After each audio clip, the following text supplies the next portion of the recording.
Spoštovani udeleženci konference, spoštovani gostje. V veliko čast mi je, da lahko danes kot varuhinja človekovih pravic Republike Slovenije predstavim nekatere vidike svobode veroizpovedi v sodobni družbi, vključno z mednarodnimi vidiki. Prepričana sem, da tovrstne konference pomembno prispevajo k razumevanju te temeljne človekove pravice. Svoboda veroizpovedi je brez dvoma ena od temeljnih človekovih pravic, ki jo varuje tako ustava, kot tudi mednarodno pravo človekovih pravic. Predvsem Konvencija o človekovih pravicah, Mednarodni pakt o državljanskih in političnih pravicah, Okvirna konvencija o varstvu narodnih manjšin in Listina EU o temeljnih pravicah. Je ena od 7 pravic oziroma svoboščin, za katero 5. odstavek 15. člena Slovenske ustave ne dopušča nobenega začasnega razveljavljanja ali omejevanja pravic, niti v vojnem ali izrednem stanju.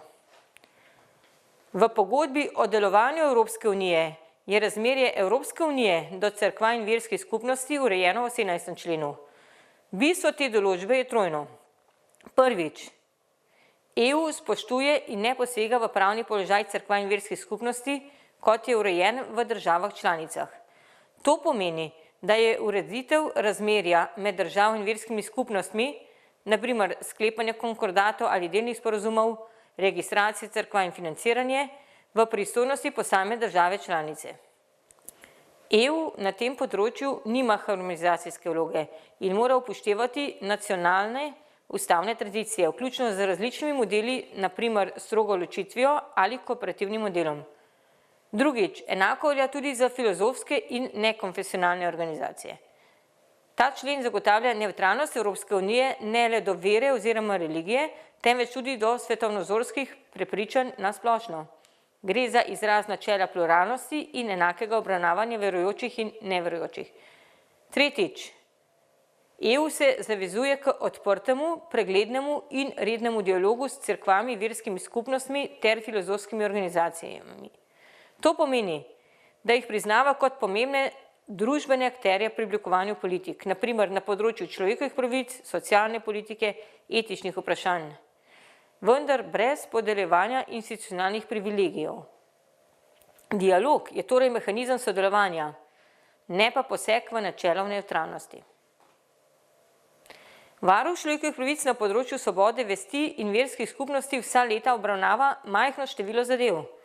Konec lanskega leta je bilo sicer v registru vpisanih 60 cerkva oziroma drugih verskih skupnosti, vendar varuh ne presoja notranjega delovanja verskih skupnosti in ne posega v njihove interne odnose.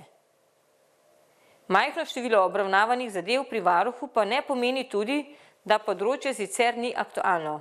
V preteklem letu so se v Sloveniji javno odvijali zlasti 3 večje polemike.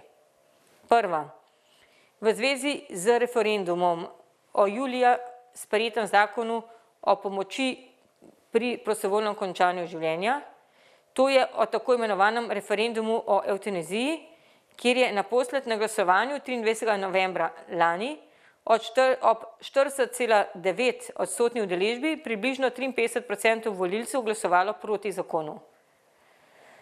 Z izjavo podprto strani katoliške cerkve, islamske in binkoške skupnosti, evangeličanske cerkve, avgsburške veroizpovedi, srbske pravoslavne cerkve, makedonske pravoslavne cerkve in judovske skupnosti so omenjene cerkve in verske skupnosti zakon označile za nedopusten poseg v človekovo življenje, verniki so bili izrecno pozvani na referendum in podobno.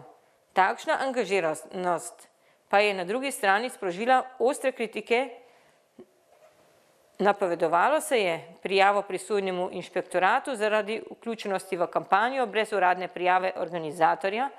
Kasneje so sledile tudi zakonodajne pobude v smeri izrecne prepovedi političnega delovanja oziroma sodelovanja verskih skupnosti v kampanjah. Konec marca 2026 je Vrhovno sodišče zavrnilo tožbo, saj je menilo, da ugotovljene kršitve referendumske kampanje s strani zdravnikov in katoliške cerkve ne zadostujejo za razveljavitev referendumskega izida. Skratka, v tem primeru je prišlo do živahne javne razprave, v kateri so se prepletala načelo ločenosti države in cerkva na eni strani ter svobodno delovanje oziroma izražanje verskih skupnosti na drugi strani. Druga. Katoliška cerkev, islamska skupnost, evangeličanska cerkev in druge že omenjene cerkve in verske skupnosti so se v letu 2025 združile tudi pri skupni izjavi meseca aprila, v kateri so opozarjale, da na številnih slovenskih pokopališčih pokop v krsti sploh ni več mogoč. Že 27 občin naj bi določilo obvezen sežig za umrle, ki jim pogrebne stroške krije občina, kar da krši versko svobodo tistih verstev, ki zahtevajo ali priporočajo pokop telesa. Pozivali so državni zbor in vlado, naj se zakon dopolni tako, da bo vsakomur na domačem pokopališču zagotovljen enako ugoden dostop do pokopa v krsti kot v žari. Zatrjevana je bila diskriminacija pri pokopu. Tretja. Novembra lani je strani dela civilne družbe Koalicija proti cerkvenim privilegijam in Združenje ateistov Slovenije prišlo tudi do pobude za uvedbo parlamentarne preiskave spolnih zlorab v katoliški cerkvi. Izpostavili so, da se ocene o številu v spolnih zlorabah vpletenih klerikov gibljajo od 2 do 7% oziroma konkretneje 300 do 100 oseb. Vendar se predmetnega predloga za parlamentarno preiskavo nobeden od kvalificiranih predlagateljev v državnem zboru ni odločil podpreti. Na varuha človekovih pravic pa se je pred letom dni obrnil tudi pobudnik, ki je menil, da je odločitev vlade Republike Slovenije, da ob smrti papeža Frančiška razglasi soboto 26. aprila 2025 za dan žalovanja v Republiki Sloveniji in da se zastave na poslopjih državnih ustanov na ta dan spuščene na pol droga, v nasprotju z načelom ločenosti države in verskih skupnosti 7. člena ustave in negativnim vidikom svobode vere iz njenega 41. člena. Menil je, da takšna odločitev najvišjega organa državne uprave pomeni simbolno priznanje posebnega statusa rimokatoliški veri, da je spuščanje zastav pred šolami pomenilo tudi vsiljevanje svetovno-nazorskega izraza učencem, staršem in zaposlenim in da lahko ustvari vtis, da država favorizira določeno vero, čeprav bi morala zagotoviti versko nevtralnost vseh javnih ustanov. Navedeno naj bilo po njegovem tudi v nasprotju z mednarodnimi standardi o verski nevtralnosti javnih institucij, kot jih predvideva Evropska konvencija o človekovih pravicah. Čeprav je varuh v konkretni zadevi ugotovil, da pobudnik še ni izčrpal formalnih poti, pa je varuh zavzel načelno stališče, da razglasitev dneva žalovanja ni mogla predstavljati poistovetenja države za določeno veroizpovedjo ali prevzemanja njenih stališč. Razglasitev dneva žalovanja o smrti papeža tudi ni mogla pomeniti prisilnega soočenja z verskimi elementi ali prisilnega sodelovanja pri izvrševanju vere, niti v nobenem smislu ni pomenila konfesionalne dejavnosti. Z razglasitvijo dneva žalovanja se ni širilo nobenih verskih resnic, poleg tega pa razglasitev dneva žalovanja ni bila povezana z nobenim verskim obredjem, niti verskimi simboli. Odločitev vlade je varuh zato razumel kot izraz pietete do smrti državnika in duhovnega voditelja, ki se je pri svojem delu zavzemal za obče človeške vrednote. Upoštevaje navedeno je varuh menil, da razglasitev dneva žalovanja o smrti papeža, ki je poglavar katoliške cerkve in obenem tudi vodja oziroma monarh suverene države Vatikan in spuščanje zastav na poslopjih državnih ustanov na pol droga ne posega nedopustno v načelo ločitve države in verskih skupnosti, niti v negativno versko svobodo. Slovenska ustava v 7. členu določa, da so država in verske skupnosti ločene, verske skupnosti enakopravne, njihovo delovanje pa je svobodno.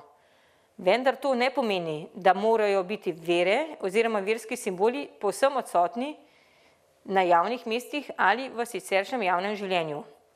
Slovensko ustavno sodišče je v svojih odločbah že večkrat razlagalo pomen in obseg 7. člena ustave ter z njim povezanega 41. člena ustave, ki opredeljuje svobodo vesti. Tako je na primer Slovensko ustavno sodišče v odločbi iz novembra 2021 zapisalo, da je na podlagi splošnega načela o ločitvi države in verskih skupnosti država zavezana k nevtralnosti, tolerantnosti in nemisionarskemu delovanju. V mnenju številka RM-1/02 iz novembra 2003 o skladnosti sporazuma med Republiko Slovenijo in Svetim sedežem o pravnih vprašanjih pa se je do načela ločenosti opredelilo še izčrpneje v točki 20. Citiram. Načelo o ločitvi države in verskih skupnosti pomeni, da se država ne veže na nobeno veroizpoved, nobeni veri ne daje položaja državne vere in nima svojega svetovnega nazora. Pomeni torej, da se država pri urejanju zadev iz svoje pristojnosti ne more poistovetiti s posamezno veroizpovedjo in zato tudi ne more biti vezana na stališče ene izmed veroizpovedi. Ustavno sodišče je odločilo, kot je vsem dobro znano, da sporazum ni v neskladju z omenjenima členoma ustave, kot tudi ne z načelom suverenosti iz 3. člena ustave. Ustavno sodišče se je že opredelilo tudi do negativnega vidika svobode veroizpovedi in sicer v že omenjeni odločbi iz novembra 2001, da je država pri izvajanju javne službe in v javnih institucijah dolžna zagotavljati nevtralnost in preprečiti prevlado ene vere oziroma filozofskega prepričanja nad drugim, saj nima nihče pravice od države zahtevati podpore pri izražanju vere. Vendar pa je leta 2010 tudi izpostavilo, da vsaka posameznikova zaznava izpovedovanja ali izvrševanja vere še ne pomeni takšne konfrontacije z verskim prepričanjem, ki bi pomenila poseg v njegovo negativno versko svobode, saj bi bilo preširoko pojmovanje posegov v negativno versko svobodo nezdružljivo za ustavno varovano vrednoto pluralne demokratične družbe.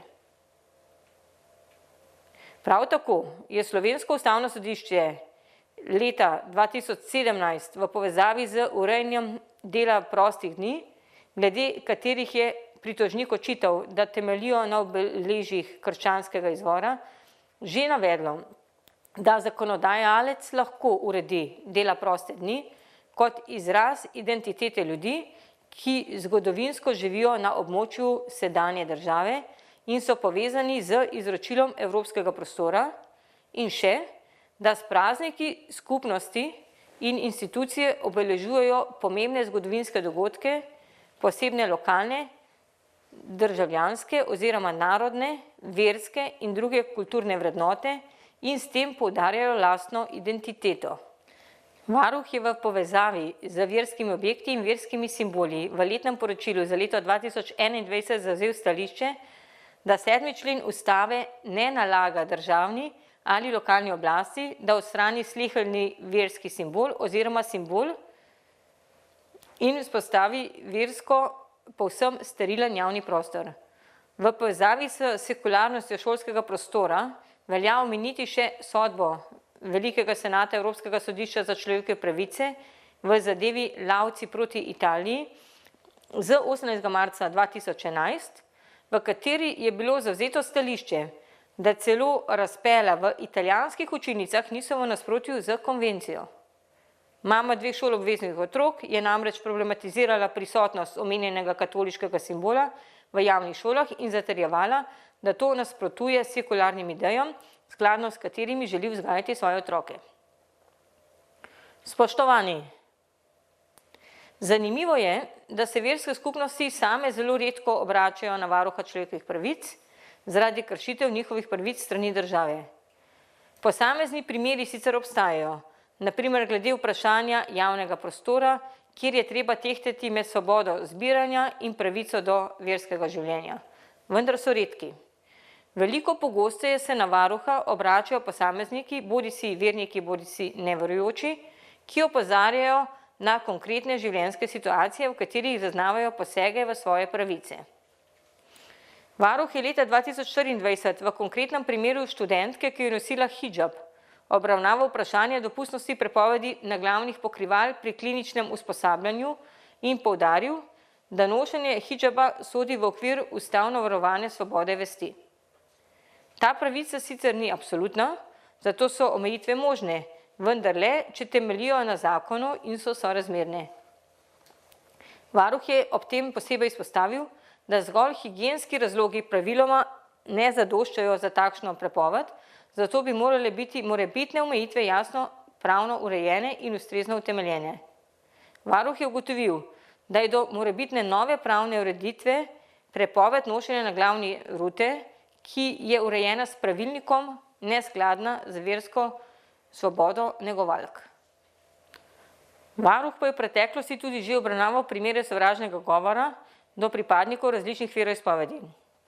Zavrnil je tudi očitke o slabši obravnavi kristjanov, saj so bili njegove javne obsodbe že deležni na primer grafiti z nedvoumnimi izrazi sovražnosti zoper kristjane. Javno je na primer tudi že obsodil manifestacijo verske nestrpnosti oziroma sovraštva v primeru oskrunitve 3 objektov katoliške cerkve v Mariboru in 2 krščanskih znamen na območju Komende. Nadalje verniki opozarjajo na vprašanja, kot so prehrana v šolah ali zaporih, nošenje verskih simbolov in možnosti izvajanja verskih praks v javnih institucijah. Po drugi strani pa neverujoči opozarjajo na situacije, kjer zaznavajo prevelik vpliv religije v javnem prostoru, na primer pri simbolnih dejanjih države ali prisotnosti verskih obredov v javnih ustanovah. Spoštovani, naj sedaj z vidika svobode veroizpovedi in ustavnih načel suverenosti in ločitve države in verskih skupnosti naslovim še tezo tega simpozija, in sicer, da so sporazumi s Svetim sedežem garant verske svobode. Sporazum med Republiko Slovenijo in Svetim sedežem o pravnih vprašanjih, ki je po pravni naravi mednarodna pogodba, je bil podpisan decembra 2001 in ratificiran dobri 2 leti kasneje, veljati pa je začel 28. maja 2004 po izmenjavi listin o ratifikaciji. Aktualnost tega simpozija v slovenskem prostoru je mogoče razumeti tudi z vidika 2. odstavka 14. člena omenjenega sporazuma, ki določa, da si bosta Republika Slovenija in Sveti sedež nadalje prizadevala obravnavati vsa odprta vprašanja, ki niso predmet tega sporazuma, z namenom njihove sporazumne rešitve. Konec leta 2007 je potekala sicer zelo omejena javna razprava o tem, da bi prišlo do pogajanj o sklenitvi dodatnega delnega sporazuma med Slovenijo in Svetim sedežem o duhovni oskrbi v vojski, zaporih in policiji. Vendar do tega naposled glede na nasprotovanja več poslanskih skupin v državnem zboru ni prišlo. Je pa duhovna oskrba v vojski, policiji in zavodih za prestajanje kazni zapora urejena na podlagi 22., 23. in 24. člena zakona o verski svobodi, sprejetega prav tako leta 2007, ki je nadomestil več kot 30 let veljaven zakon o pravnem položaju verskih skupnosti. Ni mogoče spregledati nedavne odločitve Češkega ustavnega sodišča številka 8/25 z 1. aprila letos. Skupina 17 senatorjev je namreč marca 2025 na ustavno sodišče vložilo predlog za presojo skladnosti pogodbe med Češko republiko in Svetim sedežem o nekaterih pravnih vprašanjih, podpisane v Pragi 24. oktobra 2024. Tako imenovane konkordatne pogodbe z ustavnim redom Češke. Zahtevali so presojo skladnosti pogodbe kot celote za načelom suverenosti, načelom enakosti ter prepovedjo vezanosti države na izključno ideologijo ali veroizpoved. Prav tako so predlagali presojo posameznih določb konkordatne pogodbe z ustavnim redom. Odločitev je pomembna tudi upoštevajoč, da je Češka republika pravno in dejansko gledano ena bolj sekularnih držav v Evropi. Po mnenju Češkega ustavnega sodišča, samo sklepanje tovrstnih mednarodnih pogodb ni v nasprotju s suverenostjo Češke republike. Sklenitev konkordata prav tako sama po sebi ne ogroža ustavno določene nevtralnosti države. Vedno je treba presojati konkretno vsebino pogodbe, kar je ustavno sodišče v tem primeru tudi storilo.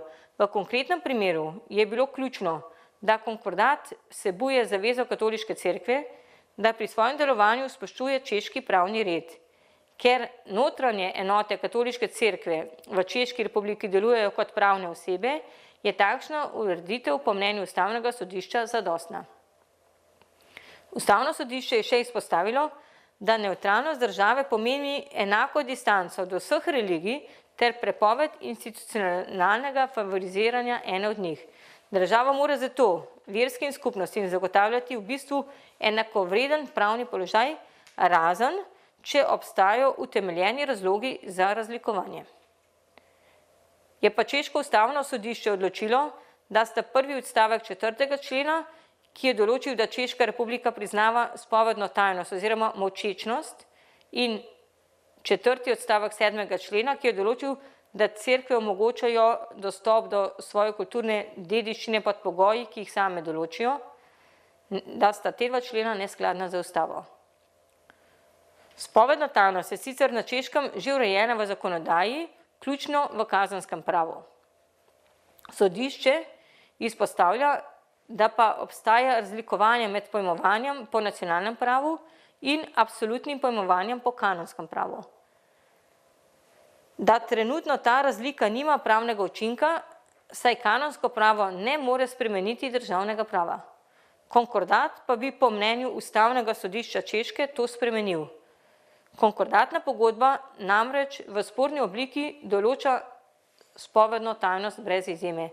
Takšna ureditev pa bi dala katoliški cerkvi privilegiran položaj, saj druge cerkve, ki ne poznajo spovedi, v enakem smislu te izjeme nimajo.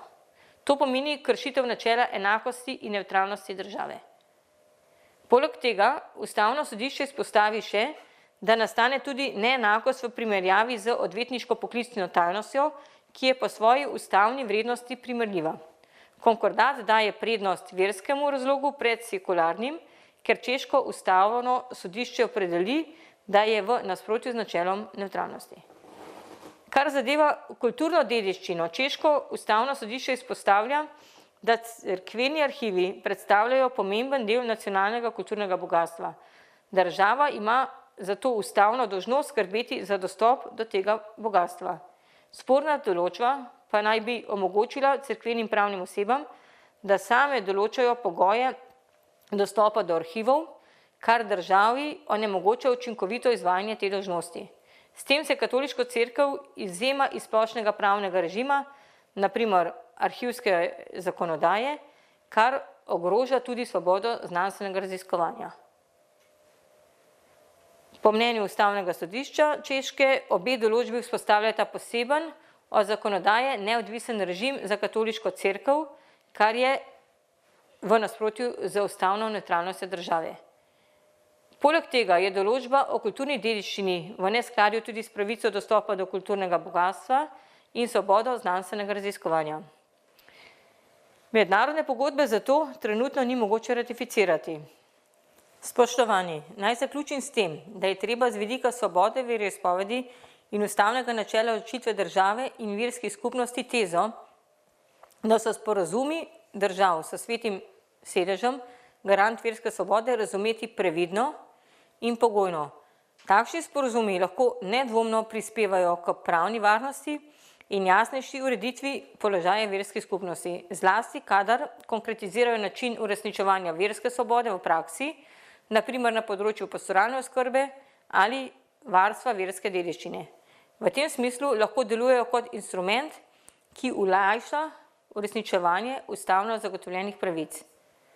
Vendar pa v sodobni demokratični državi, drugače kot je bilo to v preteklosti, na primer s sklenitvijo tolerančnih ediktov Augsburškega verskega miru leta 1555, Velfsalskega miru leta 1648 ali konkordatov v 19. in 20. stoletju, konkordati ali sporazumi s svetim sedežem sami po sebi niso temelj ali vir verske svobode.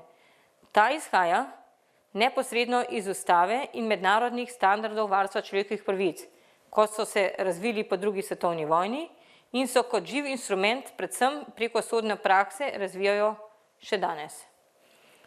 Ključno merilo za to ni obstoj mednarodne pogodbe, temveč njena vsebina in učinki. Zato je z vidika varuha človekovih pravic pomembno poudariti, da so konkordat, torej celovit sporazum o urejanju pravnega položaja katoliške cerkve ali delni sporazumi s Svetim sedežem lahko del sistema varstva verske svobode, nikakor pa ne njen garant v absolutnem smislu, saj to vlogo danes nosijo ustava in mednarodno pravo človekovih pravic. Vsem želim plodne razprave na današnjem simpoziju, na današnji konferenci z namenom krepitve svobode veroizpovedi tako v Sloveniji kot tudi širše. Hvala lepa.